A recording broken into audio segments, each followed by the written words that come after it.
Salam, hər bir vaxtınız xeyirli olsun. Demək, belə bir orijinal kondisioner pultunu təmirə gətiriblər. İşləmir. İndi orta nəticəni bir yerdə izləyək. Demək, pultu açmağa davam edirik. İplə bağlanan yeri də var, havalığı da var.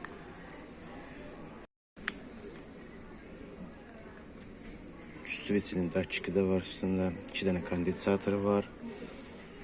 Kvartsdır. Ekranın kvartsıdır. Pultu ümumiyyətcə detal söktük. Yəni də hər bir şeyin üstündə batareyka durur. Batareyka keyfiyyətsiz olanda aksiliniya verir. Demək, orijinal Pirelli Michel kömürləri vurduq. Bu kömürlər qarantiyalıdır. Üzərində olan kömürləri kəsdik. Fikir verin, kraskadı üzü bu alt hissəsidir. Dəmirlərin parlaqlığını özünə gətirdik. Hər bir hissəni ayrı-ayrılıqda təmizlədik. Hazırda laboratorun adaptera qoşmuşuq. Prosesor dərəcəsini ölçürük. İş fəaliyyətində gecikmə yoxdur.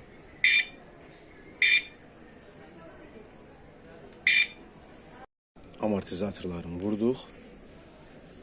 Bu da nəticə fəsildən fəsilə keçir. Temperatur azalıb çoxalır. Hər bir şey dəyişdik. Orijinal daşını da qoyduq. Bu qədər. Çox sağ olun izlədiyinizə görə.